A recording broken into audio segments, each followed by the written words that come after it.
한국 IR협의 리서치센터 연구위원들과 함께 하실 수 있는 시간입니다. 직접 쓴 리포트를 기반으로 기업에 대해 꼼꼼하게 분석해 드리겠습니다. 지금부터는 김태현 팀장과 함께합니다. 안녕하세요. 안녕하세요. 네. 예전에도 이제 네, 리포트를 예, 쓰신 썼죠. 기업인 걸로 예, 알고 예. 있습니다. 밀리의 서재. 네, 이번에 코스닥 라이징 스타로 또 선정이 됐다고 맞습니다. 예, 예. 하던데 어떤 회사인지 다시 좀 자세히 설명을 해 주시죠. 예, 알겠습니다. 밀리의 서재는 대부분 사람들이 많이 알고 음. 있는 기업인데요. 전자책 정기구독 서비스 사업을 영위하는 회사입니다.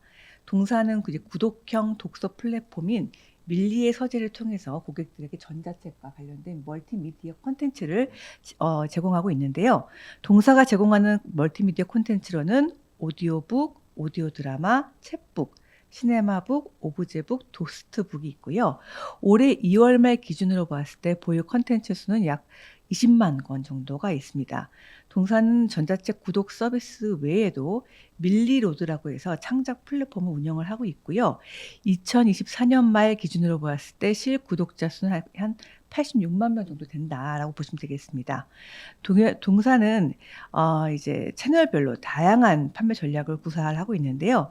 동사의 채널로는 뒤에 설명드리겠지만 개인, 기업, 제휴 채널이 있습니다. 또한 최근에는 종이책 독자들 대상으로 해서 침투율을 높이기 위해서 플랫폼 내에 다양한 기능을 도입을 하고 있고요. AI 서비스도 확대하고 있습니다. 말씀드린 바와 같이 작년 8월에 한국거래소가 선정하는 코스닥 라이징 스타에 선정이 되었고요. 매출의 대부분은 정기 구독 매출과 관련된 서비스 매출로 구성되어 있습니다. 네. 투자 포인트로 볼 만한 모멘텀 요소는 어떤 것들이 있을까요? 예, 11페이지부터 자세하게 나와 있는데요. 동사의 투자 포인트는 3가지 정도가 있어요. 첫 번째로는 다각화된 판매 채널로 인해서 성장이 기대된다라는 점이 고요. 두 번째는 이제 지속적으로 R&D를 하기 때문에 장기적인 성장도 기대된다라는 점이고, 세 번째로는 IP 사업 관련해 가지고 추가적인 신사업도 진행하고 있다라는 점입니다. 첫 번째 다각화된 판매 채널 전략에 대해서 살펴볼 예정인데요. 동사의 매출액은 작년도에 726억 원을 기록을 했고요. 전년 대비해서 한 28% 증가하는 모습이었습니다. 2019년에 110억 원이었던 매출액이 5년 동안에 726억 원으로 증가를 했으니까 연평균 거의 46%로 급성장한 모습을 보였고요.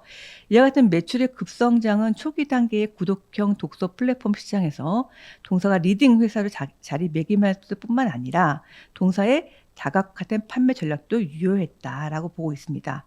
2024년 매출액을 기준으로 보았을 때 개인 고객 채널, 제휴 채널, 기업 고객 채널이 있는데 각각 B2C, B2BC, B2B라고 불립니다. 이 채널 비중이 53.5%, 33.7%, 11.8%가 되어 있는데요. 지금 보시게 되면 개인 고객 채널이 가장 높은 비중을 차지하고 있지만 실제 지난 4년간의 매출액 증가율을 보게 되면은 개인 고객보다는 제휴 채널, 그다음에 기업 고객 채널의 매출 성장률이 높았습니다. 개인 고객 채널을 통한 매출액 증가율은 25%였었고요. 제휴 채널과 기업 고객 채널을 통한 매출액 증가율은 152%, 73%였으니까 아주 큰 고성장세를 보여주었습니다. 지금 제휴 채널을 보게 되면 제휴 채널이 급성장한 주 요인이 뭐냐라고 하면 통신사 번들링 사업에 기인합니다. 동사는 2021년도에 LG U+와 번들링 요금제를 출시하면서 이 사업을 시작을 했고요. 본격화가 된 거는 2021년도에 KT 계열이 편입된 후에 KT와의 협업을 통해서 2022년 2월에 번들링 요금제 상품인 시즌 진위 요금제를 출시하면서 이제 본격화가 되었다라고 볼 수 있습니다.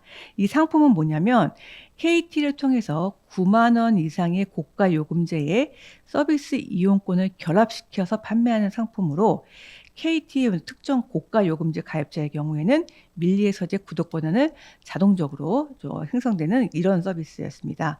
그리고 2023년도에는 KT 알뜰폰 요금제를 출시하면서 MZ 세트를 겨냥하는 요금제를 출시를 하였고요.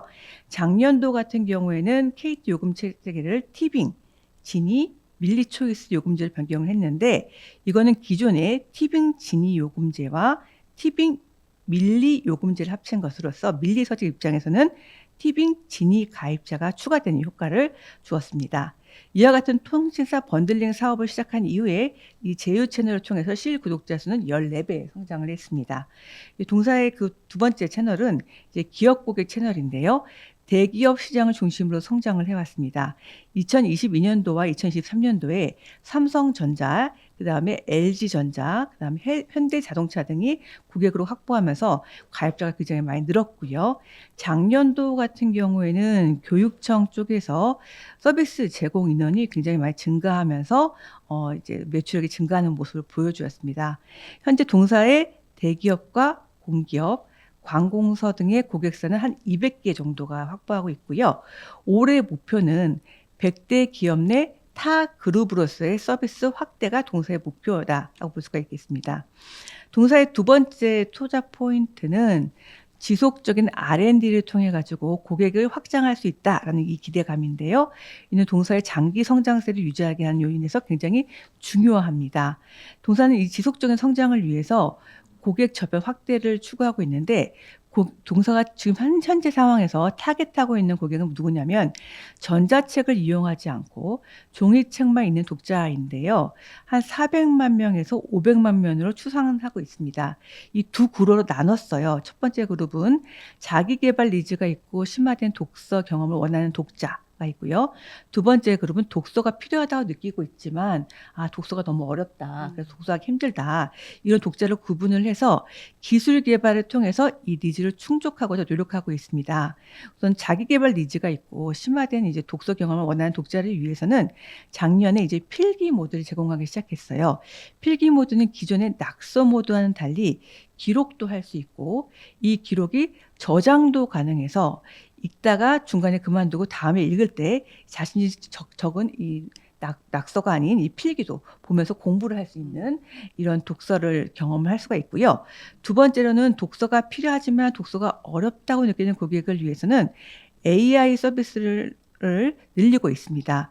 동사는 KT AI 보이스 스튜디오와 협업을 하여서 AI 오디오북, AI 오디오 드라마, AI 오브제북 콘텐츠를 제공하고 있고요.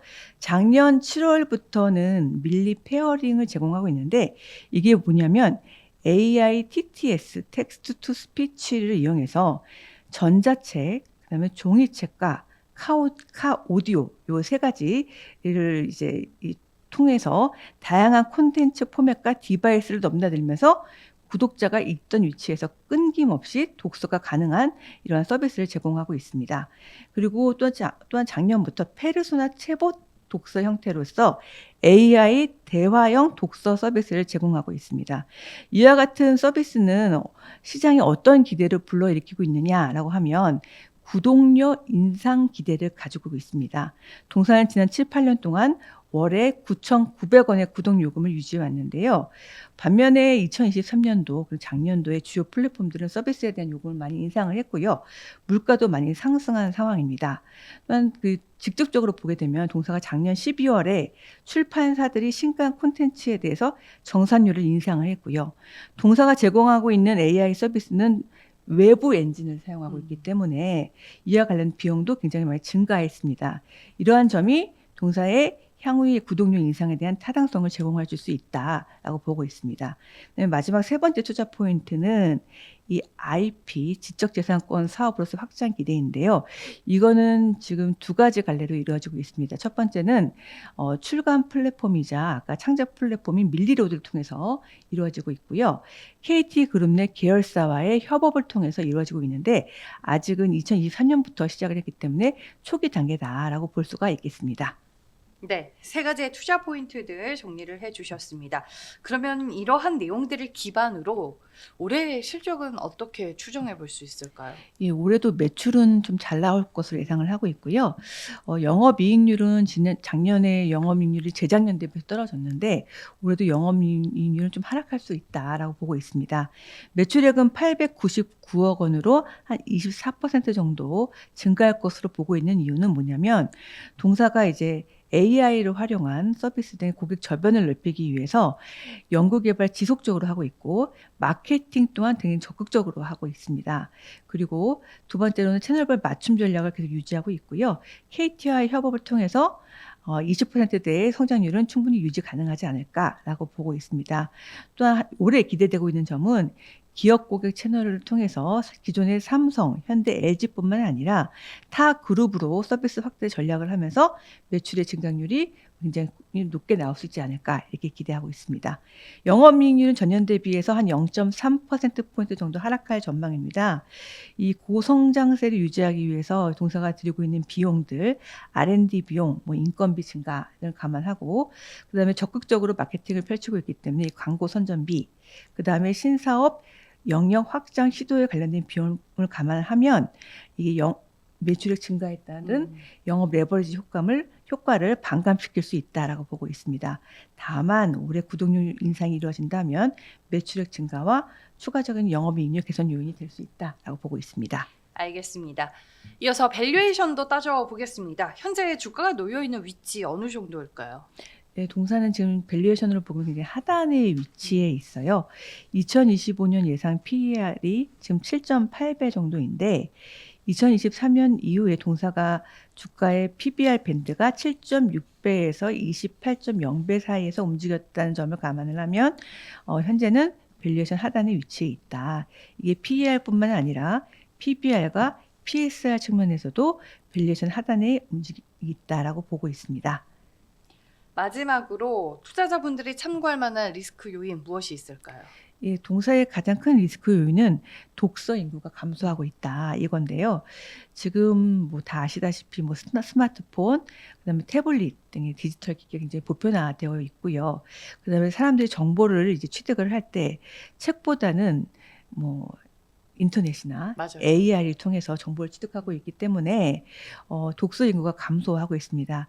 이 같은 현상은 이제 지표에서도 나오고 있는데 통계청에서 발표하는 독서 인구를 보게 되면 2013년도에는 62.4%였는데 2023년도에는 48.5%로 지금 하락하고 있는 모습이고요.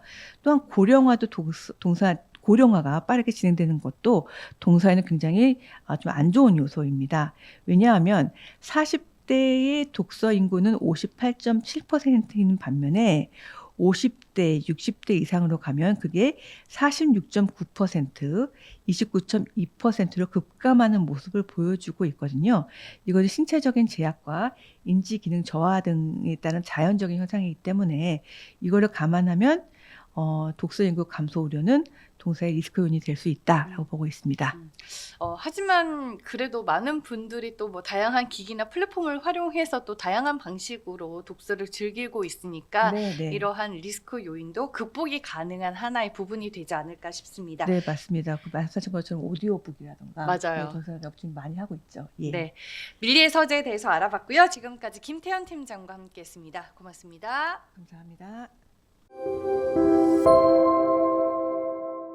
소중한 리포트 같이 보기 계속 이어가겠습니다. 이번에는 박선영 연구위원과 함께합니다. 안녕하세요. 안녕하세요. 네, 오늘 저희가 이제 알아볼 기업이 CNC 인터내셔널인데 네네. 예전에 한번 네. 소개를 해주셨던 기억이 저희 납니다. 센터 1년차 2022년도에 제가 네. 한번 썼었고요. 그래서 3년 만에 한번 다시 찾아왔는데 그 사이에 좀 회사가 좀 내용이 바뀐 것 같아서 좀 다시 알려드리려고. 그리고 이제 제목처럼 성장통과 함께 찾아온 밸류에이션 매력이라는 표현을 썼거든요. 네. 최근에 이제 실적이 조금 안 좋아지면서 주가가 많이 하락한 상황이라 다시 한번 좀 점검할 필요가 있지 않을까 해서 소개하려고 갖고 왔습니다. 네, 말씀해 주셨다시피 지금 화장품 기업들을 둘러싼 환경도 많이 변했고 화장품 기업들 가치도 올라가고 있는 걸로 알고 있는데 CNC 인터내셔널 어떤 회사인지 다시 한번 정리를 해볼게요. 네. CNC 인터내셔널은 1997년 설립된 국내 상위권의 포인트 메이크업 화장품 전문 기업입니다.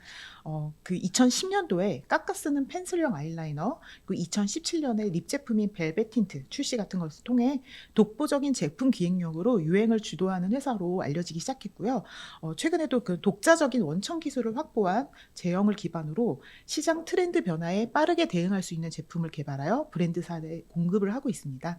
2024년 말 기준 동사의 최대 주주는 대표는 배은철 대표이사로 대표이사를 포함하여 최대 주주 및 특수관계인이 66.0%의 지분을 보유하고 있고 2024년 말 기준으로는 국민연금공단이 5.0% 지분을 갖고 있었는데 최근 공시에 따르면 현재는 5% 미만으로 감소한 상황입니다.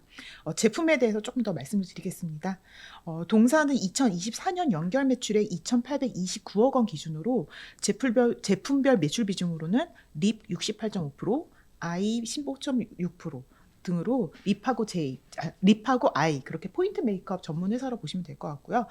기타 베이스가 2022년도에는 거의 미미했었는데 지금 현재는 약 15% 정도로 비중이 올라오고 있는 상황입니다. 그리고 지역별 매출 비중으로는 국내 60.5%, 북미 23.5%, 유럽 및 중동 7.0%, 아시아 5%, 중국 3.9% 등으로 구성이 되고 있습니다. 주요 고객사로는 로맨이라는 브랜드로 유명하죠. 아이패밀리 SC, 클리오 이런 것 같은 국내 유명 메이크업 뷰티 브랜드부터 시작해서 글로벌 메이저 화장품 그룹사 산하에 있는 다양한 프레스티지, 매스 브랜드 등이 있고요. 또한 최근에 셀레나 고메즈 화장품으로 유명한 레어 뷰티 같은 그런 셀럽 뷰티 브랜드 등이 고객사로 포진되어 있습니다. 그리고 이제 ODM 회사다 보니까 생산 설비 간단하게 좀 말씀드리려고 하는데요. 2024년 사업 보고서에 따르면 2024년 말 기준 동사의 생산 능력은 본사 퍼플 카운티가 7,700만 개, 그리고 용인 그린 카운티가 1억 3,900만 개, 그리고 임대 공장 8,100만 개, 그리고 CNC 상해 공장 5,500만 개, 합산 약 3억 5,300만 개 정도의 생산 능력을 보유하고 있습니다. 네, 화장품 내에서도 이제 색조 쪽에 특화되어 있는 기업이다라고 정리를 해보겠습니다. 지금 K-뷰티로 한국 화장품의 위상이 네. 진짜 많이 높아졌잖아요. 글로벌 그쵸. 시장에서. 최근에 미국 시장 내에서 그러니까 미국의 수입 중에서 한국이 차지하는 비중이 거의 한 3위권까지 올라왔다. 프랑스를 뛰어넘었다. 이런 얘기도 있더라고요. 그러니까 뭐 한 3년 전에 기업 소개해 주셨을 때와 분위기가 얼마나 많이 달라졌을까요? 네, 사실 이제 한국 화장품 산업 네. 자체로만 보면 2019년 약 15조 원 규모에서 2024년 약 23조 원 규모로 연평균 7.5% 수준의 성장률을 보여서 이제 숫자 자체적으로는 좀 낮을 수는 있는데요. 이게 국내와 해외 쪽이 조금 다른 것 같습니다.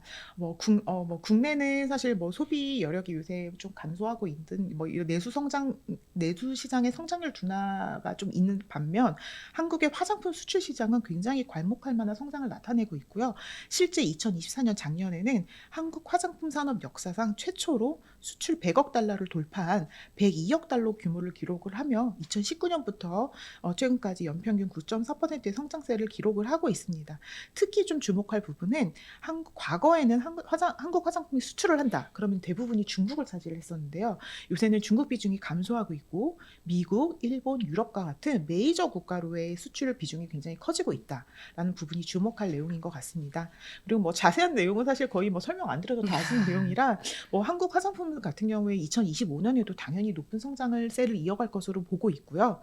이러한 지금 K-뷰티의 성장세는 사실 가성비와 혁신성을 기반으로 글로벌 시장에서 경쟁력을 유지하고 있다는데 좀 의의를 둬야 될 것 같고요. 이러한 성공 뒤에는 R&D와 글로벌 네트워크 확장을 통해 브랜드사의 성장을 계속 뒷받침하고 있는 세계적 수준의 한국의 ODM 기업들이 자리 잡고 있다. 이런 부분을 좀 주목해서 볼 필요가 있지 않을까라고 보고 있습니다. 네, 한국 화장품 그리고 한국 화장품 기업들이 상당히 전 세계적으로 호평을 받고 있는 지금 분위기 속에서 CNC 인터내셔널이 가지고 있는 강점이자 투자 포인트는 뭘 봐야 될까요? 네, 회사는 글로벌 경쟁력을 확보한 포인트 메이크업 ODM 기업이라는 부분을 우선 첫 번째 말씀을 드리고자 합니다.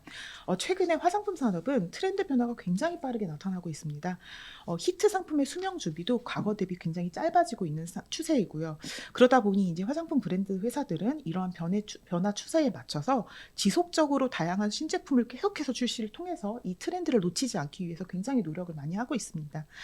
특히 요새 다양한 인디 브랜드의 등장 역시 이런 추세를 굉장히 가속화하고 있는데요. 이러한 산업적 환경이 경쟁력 있는 ODM 회사한테는 꾸준한 성장의 기회로 작용을 하고 있습니다. 여기서 이제 경쟁력 있는 ODM 회사라고 하면 끊임없이 새로운 제품을 잘 만들어낼 수 있는 기술력을 갖고 있는 회사, 그리고 그 기술에 맞춘 제품들을 잘 만들 수 있는 캐파 역량을 갖고 있는 회사, 이렇게 두 가지로 보시면 될 것 같은데요.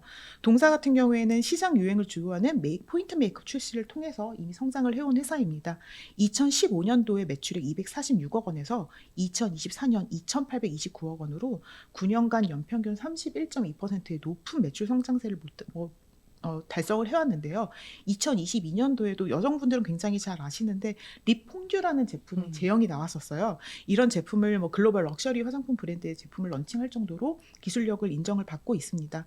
특히 국내 같은 경우는 보시면 국내 3CE라는 브랜드라든지 미국의 그 셀레나 고메즈가 런칭한 레어 뷰티, 중국의 유명한 색조 브랜드 인투유 같은 그런 브랜드들의 제품에 참여를 하면서 다양한 신생 브랜드의 컨셉 구축에도 참여를 하고 있고, 이러한 브랜드 컨셉에 맞는 제품 기획, 라인업 구축 등 이런 고객사의 시장 조기 안착을 도울 정도로 기술력을 굉장히 인정받고 있는 회사입니다. 또한 이러한 동사는 이런 제품 개발 능력을 바탕으로 100%로 ODM 공급을 하고 있고요. 특히 이제 이 포인트 메이크업 같은 경우는 제품의 특성상 제형부터 시작해서 패키징까지 턴키 방식으로 공급하는 비중이 좀 높은 편입니다. 그러다 보니 동사는 다른 화장품 OEM 기업들 대비해 높은 수익성을 달성하고 있다는 것도 회사의 장점이라고 보시면 될 것 같습니다. 그리고 두 번째는 생산 능력입니다. 동사는 제약회사 수준에 준하는 품질 관리를 통해 글로벌 수준의 QC 역량을 확보한 공장을 확보를 하고 있고요. 이를 바탕으로 2020년도에는 아모레퍼시픽의 ODM 협력사 종합평가 1위도 수상을 하였고요. 로레알, 에스티로더, LVMH, 코티 같은 글로벌 빅4 기업들의 오디트를 획득을 하고 있으며, 로레알의 아시아 태평양 지역 한국 협력사 지정, 그리고 LVMH 세계 30대 주요 개발 협력사 선정 등 굉장히 이 프리미엄 화장품으로 나갈 수 있는 기반까지도 굉장히 다 확보하고 있는 상황입니다. 그리고 생산 캐파 측면에서는 아까 앞서 말씀드린 대로 2024년 말 동사는 약 3억 5,300만 개의 생산 능력을 이미 확보를 하고 있고요. 계속해서 급증하고 있는 물량을 대응하기 위해 2023년에는 추가로 청주에 신공장 부지를 매입하는 등 굉장히 생산력 확보를 위한 준비도 계속 꾸준히 잘하고 있는 상황입니다. 그리고 두 번째 투자 포인트로는 이제 가만히 있지 않고 실제 고객사 확보를 하기 위해서 굉장히 적극적인 노력을 하고 있다는 부분이고요. 동사는 2023년도에 그 어센트 IBKC 신기술 사업 투자 조합을 통해서 약 300억 원 규모의 전환사채를 발행을 했습니다. 이런 그 재원 확보를 통해서 해외 신규 고객과의 사업 수행에 활용하여 글로벌 영업 네트워크 확대, 매출처 다변화 및 지속 성장 기반을 마련하려고 노력을 하고 있고요. 여기서 좀 한번 주목하고 싶은 게 이 전환사채 투자자인 어센트입니다.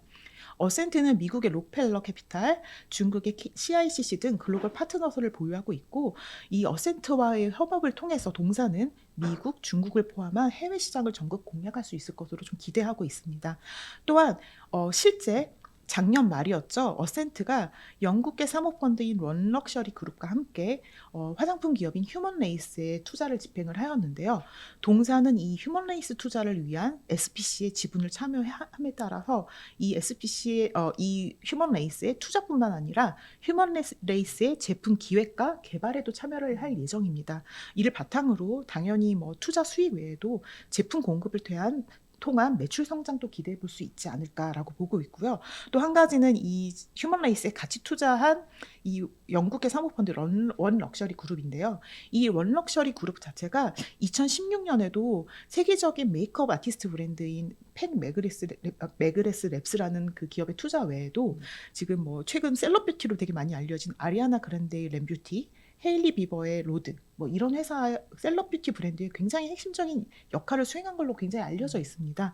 그래서 이런 어센트, 원럭셔리 그룹과의 이런 협업을 바탕으로 동사는 해외 셀럽뷰티 브랜드 등 고객 확보를 통해 추가적으로 고객사 다변화를 통한 성장 동력을 확보해 나갈 수 있을 것으로 기대하고 있습니다. 네, CNC 인터내셔널이 가지고 있는 경쟁력에 대해서 저희가 분석을 해봤습니다. 국내 화장품 기업들의 성장이 지난해부터 좀 두드러지고 있는 걸로 알고 있는데 네. CNC 인터내셔널의 실적은 어떻게 볼 수 있을까요? 네, 좀 어떻게 보면 동사 같은 경우에는 그동안 너무 좋은 성장세를 보여왔는데 상대적으로 작년 4분기부터 좀 아쉬운 실적이 나오면서 주가가 굉장히 많이 하락한 상황입니다. 2024년 좀 연결해 주신 실적을 살펴보면 매출액은 전년 대비해 28.4% 성장한 2,820억 229억 원인데 영업이익이 290억 원, 전년 대비 9.7% 감소를 하였습니다.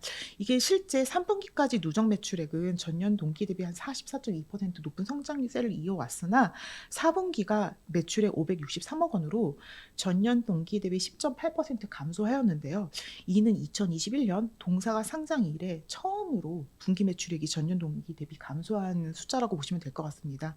주력 제품인 립 제품이 국내 그리고 북미 주요 고객사가 물량 축소됨에 따라 일시적인 매출 역성장이 좀 나타났다고 좀 보고 있고요. 수익성 측면에서도 지금 터키 2024년도에는 터키 공급 방식의 비중이 좀 매출 비중이 좀 감소하였고 아까 하반기에 좀 신규 제형 출시를 했었는데 이 생산 라인에 좀 비용 증가 이슈가 있었습니다. 그래서 이런 것들로 인해서 매출 원가율이 크게 하락하면서 전사 영업이익률이 하락한 상황입니다. 하지만 2025년 실적은 전년 대비 12.7% 성장한 매출액 3,188억 원, 영업이익 358억 원으로 전년 대비 23.7% 성장할 것으로 기대를 하고 있고요. 하반기에 감소했던 주요 고객사 오더 물량이 연말부터 좀 회복이 되고 회복세를 보이고 있고요. 특히 이제 립 제품 같은 경우에는 올해 신제품 출시를 통해 고객사의 주요 고객사들의 리오더 확대로 이어질 것으로 보고 있습니다. 또한 하나 기대할 만한 내용은 2025년에 출시한 셀럽 뷰티 브랜드의 블러셔 제품이 있었는데요. 초도 물량이 지금 세포라에서 굉장히 상위권에서 지금 보이고 있어서 굉장히 이 추가 주문에 대한 좀 기대감을 좀 높이고 있는 상황이다라고 보고 있습니다. 따라서 국내의 브랜드 오더 회복세, 그리고 해외 셀럽 브랜드의 리오더 기대감, 그리고 적극적인 글로벌 신규 고객 확장 이런 노력을 통해 2025년에도 매출 성장을 이어갈 것으로 보고 있습니다. 네, 알겠습니다. 앞서서 이제 리포트 제목에서 조금 힌트를 주긴 하셨어요. 네. 성장통을 겪었지만 네. 밸류에이션이 좀 이제 달라질 수 있을 것 네네. 같다라고 언급을 해주셨는데 네. 밸류에이션은 어떻게 보고 네. 계실까요? 2025년 예상 실적을 기준으로 한 동사의 밸류에이션은 PER 8.8배, PBR 1.3배입니다. 이 동사 같은 경우에 아까 말씀드린 대로 2024년 상반기까지는 높은 매출액 증가율, 영업이익 증가율, 그리고 브랜드사의 견주어도 손색 없는 높은 이익률을 바탕으로 동종 대비에 굉장히 밸류에이션 프리미엄을 받아왔었습니다. 하지만 3분기에 매출 성장세가 좀 꺾이기 시작하고 4분기에는 전년 동기 대비 매출액 감소, 수익성 급락이라는 굉장히 어닝 쇼크를 발표하면서 그 주가가 급락하였으며 현재는 주가 프리미엄이 다 소멸된 상황입니다. 동종 대비해서 PER, PBR 측면에서 모두 저평가 구간이고요. 근데 이런 사실 높은 성장세를 이어오는 기업들이 성장세가 꺾였다는 건 당연히 프리미엄 하락의 요인이 맞습니다. 하지만 동사는 아직 매출액 규모가 한 2, 3천억 규모의 성장 단계의 초입에 있는 ODM 기업이라고 생각하고 있고요. 고객사 포트폴리오가 이제 막 만들어지는 과정이기 때문에 특정 좀 대형 고객사의 오더의 그 변화에 따라서 전체 매출의 좀 그 실적 변동성에 노출되는 거는 지극히 자연스러운 좀 성장통의 일부라고 보고 있고요. 실제 과거에 뭐 코스맥스나 콜마 같은 기업들도 매출액 규모가 작았을 때 모두 거쳐왔던 과정이라고 좀 보시면 될 것 같습니다. 따라서 앞으로 어떻게 가야 하냐가 더 중요한 건데요. 당연히 기술력을 갖고 있는 회사고 향후에 고객사 다변화 및 고객사의 매출 성장을 바탕으로 좀 탄탄한 고객사 포트폴리오를 확보하고 이를 기반으로 한 안정적인 매출 성장이 기대가 되는 상황이기 때문에 이러한 성장성이 회복이 확인되면 이런 밸류에이션 저평가는 빠르게 회복될 수 있을 거라고 보고 있습니다. 네, 알겠습니다. 리스크 요인이 있나요? 그 리스크가 사실 지난 4분기와 같은 실적의 변동성이죠. 네. 최근에 화장품이 굉장히 히트 상품의 수명 주기가 짧아지기 때문에 과거에는 보면 일반적으로 화장품이 뭐 한번 출시되면 한 3년 정도는 갔거든요. 히트 상품이. 근데 요새는 길어봐야 2년, 요새는 심지어는 뭐 6개월, 1년짜리 굉장히 반삭 히트 제품들이 나오고 있습니다. 너무 유행이 빠르게 바뀌고 있기 때문에 이런 주력 제품을 너무 빠르게 교체하고 있어서 이번에는 어떻게 보면 작년 하반기 같은 경우에는 주력 제품이 좀 교체를 당한 게 아니었을까라고 좀 보고 있고요. 하지만 동사는 이런 히트율을 높은 제품을 계속해서 제시할 수 있는 능력을 갖고 있는 회사이기 때문에 이런 다시 기회를 찾을 수 있을 거라고 보고 있고요. 동사는 하지만 이럼에도 불구하고 안정적인 사업을 영위하기 위해서 글로벌 영업 네트워크 확대 같은 걸 통해 고객사 다변화를 계속 추진을 하고 있습니다. 향후에는 이런 고객사 다변화 그리고 각 고객사의 매출 성장을 통해 안정적인 고객사 포트폴리오를 기반으로 한 매출 성장이 가능할 것으로 보고 있습니다. 하지만 현재는 좀 리스크인 상황인 건 맞는 것 같습니다. 네, 그래도 뭐 길게 봤을 때 워낙 변화와 또 트렌드에 발빠르게 대응할 수 있는 기업으로 성장해 나가고 있기 때문에 네. 리스크 요인이 나중에는 이제 아닐 수도 있으니까 잘 참고해서 성장통의 일부라고 저는 생각합니다. 네, 맞아요. 네. 성장통의 일부라고 잘 표현을 해주셨습니다. 저희가 CNC 인터내셔널 재점검해보는 시간을 가져와 봤고요. 지금까지 박선영 연구위원과 함께했습니다. 고맙습니다. 감사합니다.